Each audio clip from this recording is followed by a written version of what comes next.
G'day fellas and welcome to a casted game.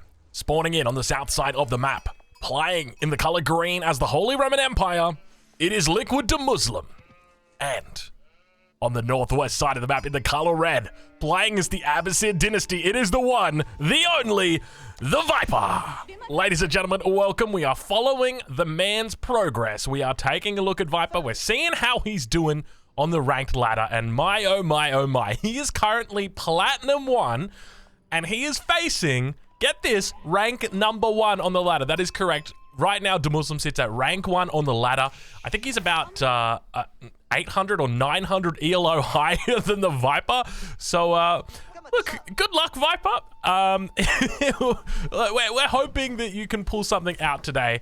And look, I'm a little bit worried for him, let's just say that. Because going up against Muslim, for anybody who doesn't know, Muslim, obviously an incredibly talented player. One of the best in the game that there is right now.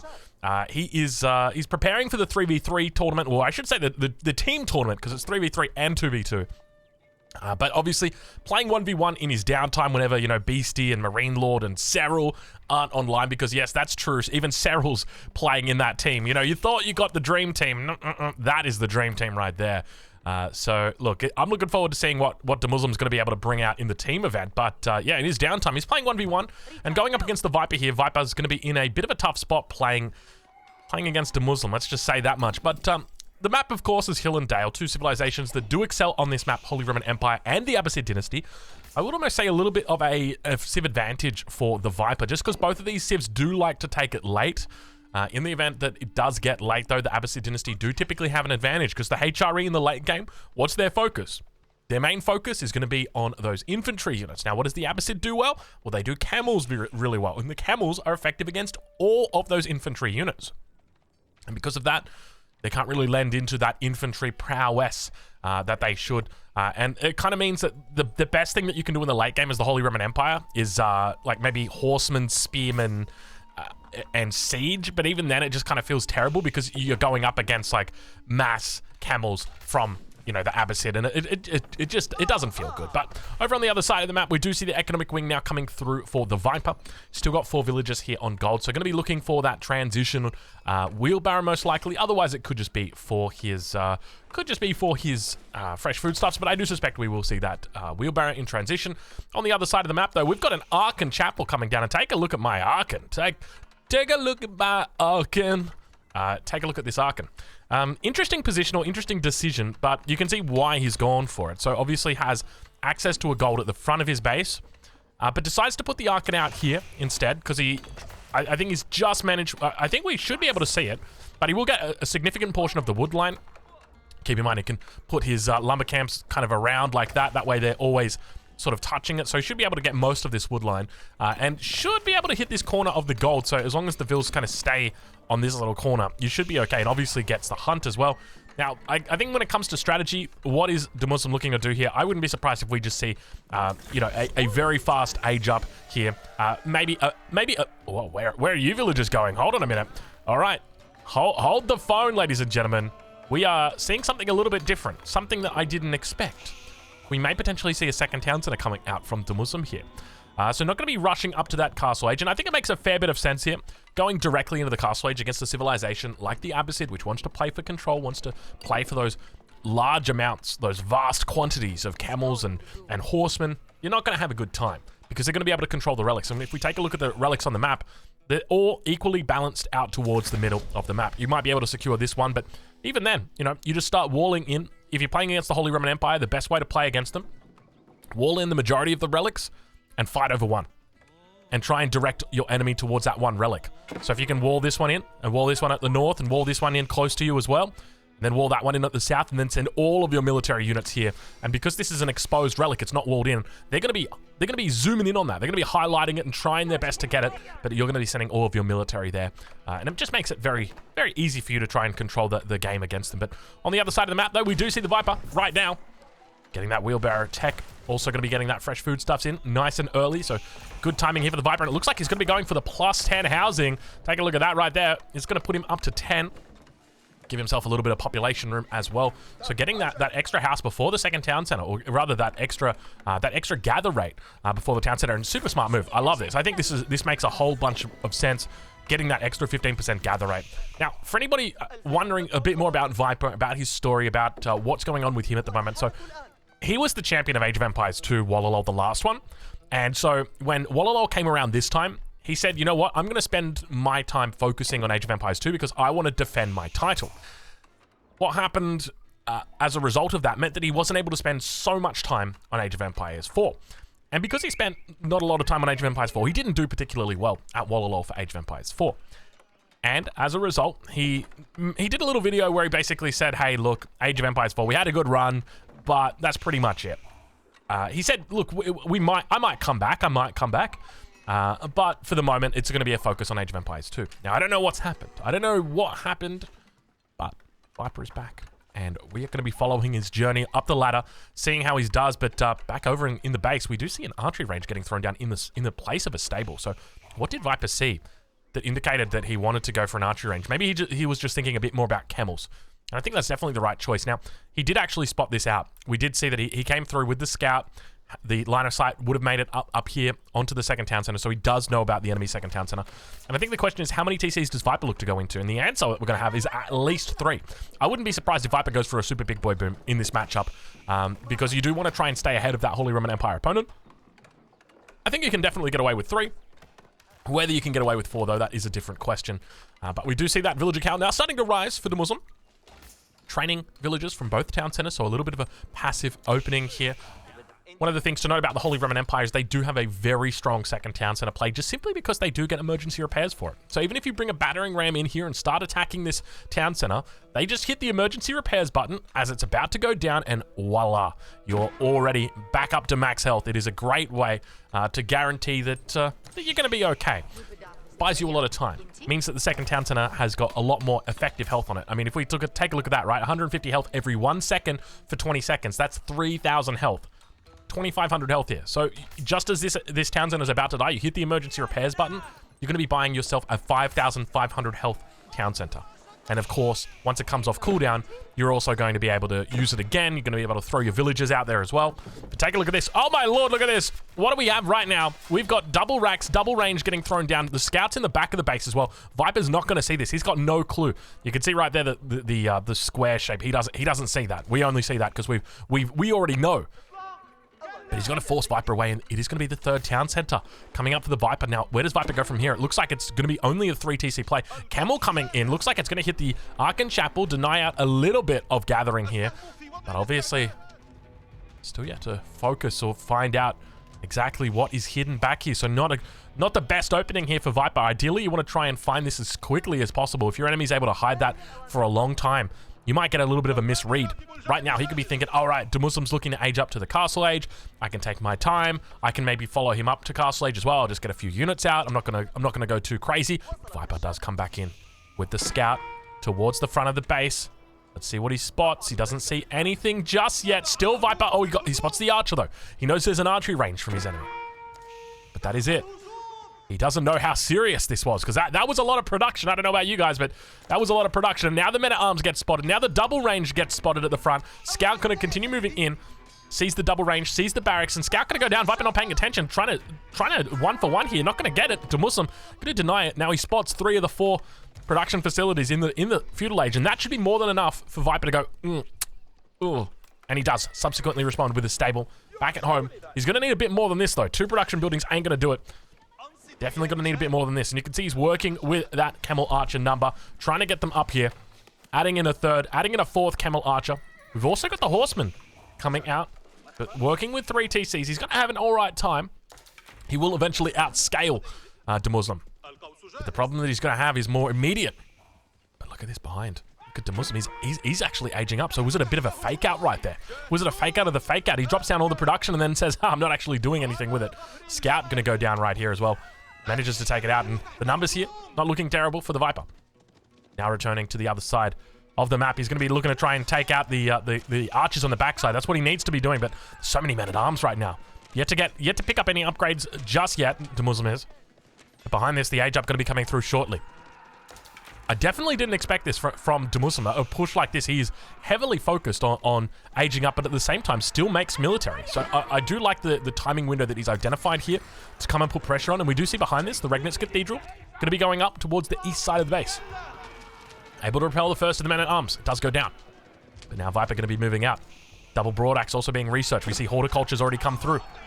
Men-at-arms going to be acting as pseudo-spearmen for the moment. He's got to be so careful with these camel archers, though. These are expensive units. He doesn't want to be losing them out to the archers of his enemy.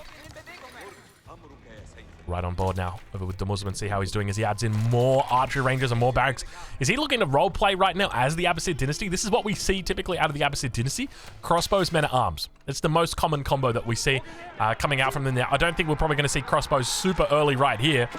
Might just be sticking with the archer men-at-arms combination. It definitely seems to be working for the moment. Could also mix in a few spearmen if he's so pleased. But he's going to have to keep microing back, kiting his way back, and you can see the Camel Archer number starting to really build here. He's doing a decent job, and Viper now going to be able to clean this position up, force away his enemy. Camel, nice little micro there from Viper. Does lose one, though.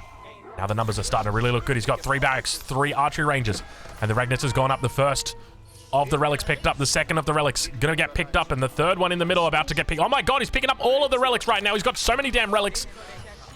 4 out of the 5 relics are immediately picked up by the Muslim as soon as he ages up, and that is why he's built differently.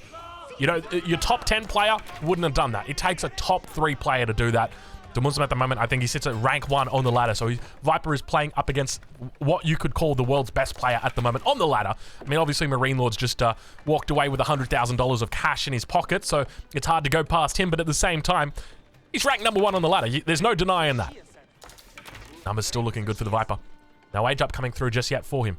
Now looking to pick up his military upgrades as well. We did see also picked up specialized pick, and it looks like he's found out a prelate carrying a relic, but it's not going to be fast enough. Not able to deny that. I like the fact that we don't have any walls coming up from either of these players. They're just saying, you know what? Bring it on. I don't even care. I don't even care. Just bring it on. But still Viper just unable. This is where it starts to feel bad. You know, we were talking a little bit earlier about how it feels bad not scouting your enemy, having all these production facilities. Well, there wasn't really anything that came from it. But you know what else feels bad? 4 relics going to your enemy. That feels bad, especially because Viper knows it. Playing right now from the perspective of Viper, he would see on his minimap all of those relics disappeared, and he scouted them all out. You can see him looking right now. He's trying to find the prelates that are out on the map. There's another prelate moving across that was heading up for Viper's relic. Keep in mind, relics aren't as strong as they used to be. Only providing 80 gold a tick, or 80 gold a minute, rather. With the Regnitz Cathedral, though, it goes to 160 gold a minute. So it's not terrible. So 3 or 4 relics. Going to give him a nice little bump there. 640 gold a minute coming through. It's actually quite a lot when you think about it. Each villager pulls in 40 gold a minute. So you're talking about 16 to 17 villagers right there. That's actually quite a fair bit. Prelates, though, getting cleaned up in the middle of the map. The Muslim's got to be careful here. He's got solid archer numbers. They've got their veterancy through, but no spearmen here. Going to be able to defend this. He tries to micro around. Does a little bit of a whoop-de-doo. I guess that's what you'd call it. How he does a little bit of a whoop-de-doo. That's a technical term right there, fellas. Be implementing that into your own gameplay. But Viper does indeed get repelled from this position. Men-at-arms way too strong at the moment. Got that extra attack. We see the archer numbers still looking solid. Viper going to have to fall away from this middle map position. Looking to try and take his deer patch a bit closer to home. Age up about to come through for Viper. Less than 30 seconds to go. +1 also coming through for him now.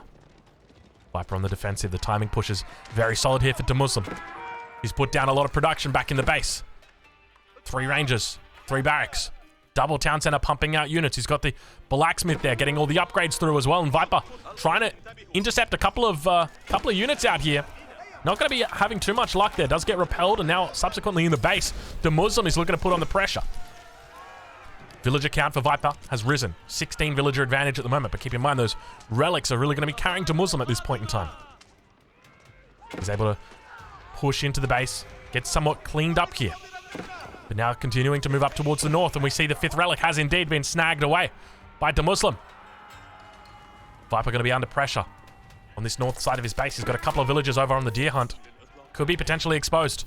And the Muslim just rallying units towards the enemy base at this point. Both players seem very close. Obviously expanding towards each other rather than expanding to the edges of the map. So the map begins to feel quite small, and Viper trying to add in a keep by the looks of it. Looks like the army of the Muslim did make it away towards those deers. But Knight's now coming out for the Viper in response to this. Definitely going to be a solid response here, but keep in mind the heavy maces from the Muslim. Going to be giving that extra six damage against the heavy units, but the knights should be fine. Let's ride on board now with the Muslim and see exactly what he sees as the sacred sites begin turning green on the minimap. Archer numbers are quite solid in the center. But Viper looks to hold on at the moment. He's got a 20 villager lead. The Muslim sitting on 69 villagers. Definitely a nice amount. But Viper up to 90 villagers now. Still sitting on that 3 TCs though. The farm transition comes in. Riding on board with the Muslim, we can see he's actually yet to make the farm transition. Just looking to try and take berry patches out on the minimap. Out on the map rather, not the minimap. A distinct lack of spearmen coming out from the Muslim though. And I wonder if this is intentional. But there has been a heavy cavalry presence out on the field from the Viper. And I feel like just even a handful of spearmen would have been enough to really swing the tide in his favor. We can see that the destroyed value for both of these players sits at 5,500 each. So they've been trading very efficiently against each other. Very evenly up until this point. But the question who does this game favor the longer that it goes? And the answer is not the Holy Roman Empire. That is for sure. Lancers now coming in. Going to find some villagers here. Fortunately, the men-at-arms going to be able to back them up. They'll be fine. They'll repel them. They'll move on to greener pastures. Do not fret. Prelate coming out here as well. He's not too fussed about that either. Back towards the main base. The knight numbers, or rather lancer numbers, looking pretty solid now for the Viper. He's up to 9. He's got crossbows in the back as well, so running that composition that you typically see against the English. Normally it's crossbow knights against the English, but here, against the Abbasid dynasty, Viper going to be pulling out the solid, and I think this makes a lot of sense. The Holy Roman Empire love to make those men-at-arms. So do the English. Knight's going to be able to connect, or Lancer's rather going to connect. Over towards that west side, we see the men-at-arms going to get picked off by the Lancers, or is it going to be the other way around? Look at this. Beautiful focus coming up, but he's left a couple of these alive at really low health over here. At the same time, towards the front of the base, the crossbow's lagging behind a little bit, the consequence of which is not going to be particularly decent because, well, there's not really a lot of armored units here. A couple of men-at-arms, that's about it, but now Viper pushing it onto the wood line. This could be dangerous for the Muslim right now. This is a primary wood source he's got. All of the villagers have evacuated from the main wood line and have now moved over onto this one. So the secondary wood line has become the primary. And he's going to have to start thinking about moving out to maybe even this potential wood line. There are plenty of wood lines on this map. So he needs not worry. Hill and Dale is a lot better than what it used to be. For anybody who remembers the good old days of Hill and Dale where you'd spawn with a small wood line and a big wood line in your base, and then it was like one wood line on the enemy side of the map. And that was it. That was all you had. But now Viper looking to push in and take a look at this. Look at the military pop difference right now. Rather, not the military pop difference, but rather the population difference. 147 versus 117. So definitely falling in favor of the Viper. Men-at-arms also going to be mixed in here. Yet to pick up all of his upgrades. No melee armor, no melee attack. Does have the ranged attack though. Rather, ranged defense. Also has the ranged attack. So technically we're not wrong. Viper with a mosque up towards the north could be looking to pick up sacred sites. It makes a lot of sense considering his position on the minimap, or position on the map rather. Now the question is, how does the Muslim look to play this game? Because as we talked about before, his timing window it's closing. It definitely feels like it may have even closed at this point. Viper is definitely stabilized. There was a point where it was looking a bit concerning, but Viper just flooding units out onto the field at the moment. Double Mangonel also coming out. Going to be very effective against those archers. No opportunity for healing them up. Plenty of archers out here. 17, or rather 11 crossbows and 14 veteran archers. Viper pulling ahead in the score. About 1,000 points ahead at the moment. Mangonel's moving forward. We enter into the cinematic mode to witness the Mangonels looking to tee off on the back line. They're going to be successful here. The crossbow's going to try and defend, but the men-at-arms just running straight past. Mangonel's going to be going down, and you can see him managing to get a shot off. Lance Connect also getting into the mix. But Viper getting caught out of position here. Definitely feels like he didn't have enough units here to protect these Mangonels. And they get cleaned up so damn quickly. The Muslim able to really push the Viper out from this position. It's looking pretty solid for him. The men-at-arms, Lance Connect together, fighting on that back line. Archer's also doing a decent job. Cavalry continuing to come in. No spearmen yet for the Muslim. But still he holds on. Military numbers looking pretty solid. Crossbows heading back towards that keep, and the Muslim probably going to have to head back to the drawing board with regard to this one. And indeed he does. Back to the pavilion for now. Horseman numbers looking pretty solid actually for the Viper right now. We'll head out of that cinematic mode because it is it's important that we allow you guys to see the incomes of each of these players. in the center of the map. The fight continues to rage on as we have a little bit of a raid down to the south side that does get cleaned up by the outposts. The Sprinkled emplacements coming through for both of these players. And a Siege Workshop immediately dropped down for Muslim. So many villagers here. As soon as he sees that keep, he knows what the appropriate response is. And it's going to be a Mangonel instead. Looking to try and deal with the crossbows instead. Still those horsemen running through, but beautiful micro coming out from Muslim here. We hear, was that a relic getting picked up right there? He might be redirecting it to the front line potentially. And now Sacred Sites have been captured for the Viper as well. He's managed to hold on. A decent job kiting back. A rare sight right now to see those Holy Roman Empire archers and crossbows.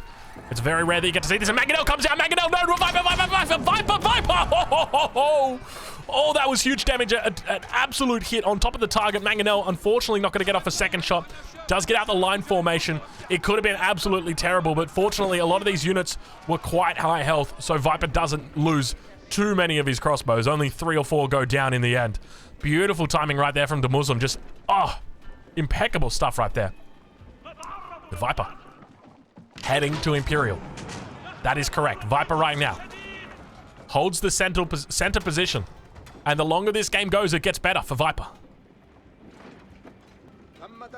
Military wing got to be his choice of wings for the Imperial Age. Definitely makes a lot of sense. So a lot of big bonuses you can get from the military wing. Extra health on the infantry. Going to be most notable. Does always have the option for trade in the late game if it does go that late, but there's so much gold on this map, and when you've got map control already, you just want to try and exhaust that first. It's picked up plenty of upgrades as well. Still yet to see acid distillation coming through just yet. Look at this. Good night. Mangonel unable to take out any of these villagers. All of them surviving with a slither of health. And Muslim not even thinking about aging up just yet. Still chilling out in the 3rd age for the moment. It's going to be difficult for him once his opponent's in the Imperial Age. Because Viper's maxed out. Viper's in Imperial. Or about to be, rather. And Muslim, he's 50 population down. He's going to need a miracle to save this game. Where did it go wrong for Muslim? I can't help but feel like it might have been that second town center. You play the late game against the Abbasid dynasty, I feel like you're not going to have a good time, especially if you're not getting there ahead of them. You know, the Holy Roman Empire, they benefit a huge amount from getting to the Imperial Age before their enemy does. Utilizing that Palace of Swabia, pumping out the villages non-stop. But Muslim's up to 102 villages. Spending his entire feudal age and castle age spamming out villages 2 at a time. A little bit of a raid. Does get cleaned up though by that outpost. More villagers moving out. He realizes the importance of securing this area. Somehow this is an overchop. I don't know how you can call this an overchop. Or maybe, okay, I can see right there. Oh, look, you can still get around it. Okay. The consequence right there of walling to the tree line. Viper now reaching the Imperial Age. What upgrades do we see? There's going to be boot camp. Elite crossbows. We see plate cutter point coming through. Elite men at arms. Also, cannon emplacement and roller shutter triggers. These are your key upgrades. Roller shutter triggers. Gonna make you win all of those siege fights. The elite upgrade's gonna give you extra health. Extra damage. A lot more longevity on your units. Those are the real key upgrades. Plate cutter point, not super important, but still nice to have. And now with roller shutter triggers coming through, it means that Viper's going to have a range advantage over his opponent. Not just a number advantage. He fires on the back line. The Mangonel goes down. Manages to take out the Springled as well. Elite upgrades still yet to come through. There they are. Now coming through. Elite men-at-arms as well as the elite crossbows on the backside. But Viper still getting pushed back. Keep going to be coming up for the moment. Still yet to see a trebuchet out from the Viper. Mangonel shot. Goes a little bit wide. Springled's continuing to move forward. He's trying to get some decent shots in on this backside, but Viper spots him out and says, no, you don't. Viper's still maintaining siege superiority here. Pumping units non-stop to the front line. Elite horsemen's now through as well. Keep going to be able to come up and help out Muslim a little bit more on this front line. He's going to start thinking about getting to the Imperial Age, and we can see him saving at the moment. He wants to get more units out, but he knows how important it is to get to that Imperial Age. But Viper on 181 population right now. All of the elite upgrades are through for the Viper. The roller shutter triggers as well. Another big upgrade. But one extra important upgrade coming through now. It's elite army tactics. In addition to that boot camp upgrade, increasing the health of all of his infantry. He's going to have elite army tactics, so it's going to be stacking up with it as well. Really starts to hurt. Springwood emplacements absolutely everywhere. Look at this. Springwood emplacements, Springwood emplacements, Springwood. 4 Springwood emplacements all within this area. You just can't hit it. You just can't hit it. But now, Viper trying to do a little bit of a run by. Gets caught out of position by the army. Not going to be able to find too much success here. And Viper now looking to begin attacking the keep here with the mangonel. I didn't even realize you can attack a keep with a mangonel without the keep firing back. Is that? I didn't even realize that. I guess you got to get the Springwood emplacement or come and chuck a relic on top. Emergency repairs though. It does have the ability to do it, and he's going to need to use it sooner rather than later now that the bombard has arrived. Trebuchet going to be trying to work down that bombard. Miss it. Shot goes wide. Second bombard going to be coming out. This keep doesn't look too long for this world. A little bit of a raid down on the south side. Viper looking to really just micromanage, or rather multitask his opponent, but a counterattack comes through underneath the Viper base right now. Man-at-Arms together with the crossbows moving through. The Muslim still yet to click up to the next stage, is saving up the resources. He wants to do it badly. Emergency repairs comes through on the keep. And Viper moving back over to this side of the map. Veteran Spearman at the moment going to be his front line. At the same time on the back line, he's got the elite crossbowman. But the Muslim going to try and dive deeper. He needs to make a play. He knows it. And the Palace of Swabia begins to go down right now for him. Looks like it's going to be on the gold mine in the base, nice and safe. The keep does go down. And now the Trebuchet is going to be left undefended. More units heading towards the base of the Viper. The Muslim knows he's in trouble. He knows he needs to find a way back into this game. Is he going to be able to do it with this many archers in the enemy base? He looks like he's going to be getting cleaned up. There's so much production here from the Viper. Look at the production from the Viper. Look at the production from the Viper. How do you deal with this production from the Viper right now? There are so many damn units coming out from the Viper. This is a huge amount. And now a forward keep looking to put the nail in the coffin. The Muslim really struggling as the cleanup continues coming through. Population difference now at about 40 population. Viper with a significant advantage in the late game. Keep in mind those camels are going to be extra strong, but he's not even going into camels. Incendiary arrows now coming through as well, looking to buff up those crossbows a little bit more. He's just really just going with that standard army. Crossbows, men-at-arms, mixing in horsemen wherever he needs them. He's done a wonderful job so far throughout this game of going for the right composition. And now Muslim reaches the Imperial Age as well. Looking to try and hold on in this position. We see the upgrades coming through. He's going for elite spearmen here. Could potentially be looking for one of the unique upgrades. Riveted chainmail. And indeed, he is going to be going into riveted chainmail. Makes a lot of sense. These units do very well with their riveted chainmail. The numbers still not looking the best for the Muslim at the moment. 41 military pop, 43 military pop versus 49 and 24 siege. Viper moving forward with the culverin at the moment. Going to be able to shut down any potential mangonel threat. We don't see any siege in queue from the Muslim. Obviously has to respect that. And now Viper looking to push into the farmland, the heartland of the Muslim's base. Viper looking to try and close this out. The villager count going to be falling down quickly, swiftly. Keep in mind the Palace of Swabia are going to be pumping out a response. Palace of Swabia acting as 3 town centers. Spearman numbers looking pretty solid. Elite Spearman about to come through. Once it does, these units are going to be a lot better. But now the Archon Chapel under attack. Viper focusing down landmarks at this point in time. He says, you know what? I'm not even going to bother with production. I'm just going to go for the landmarks, and the second keep begins to move forward into the base of the Muslim. He's definitely on his toes right now. Rather, on the ropes right now. And this landmark looks like it's going to be going down. Emergency repairs not yet pulled out, but even if it does, it's not going to matter. And indeed, good game gets called. Viper, in one of his returning games, takes out rank 1 on the ladder with the Abbasid dynasty. Beautiful play right there from the Viper. Fellas, go and check out these creators. I'm going to leave links in the description to where you can catch the Muslim, where you can catch the Viper, and I will catch you guys in the next one. Thank you so much for watching. The GOAT is back.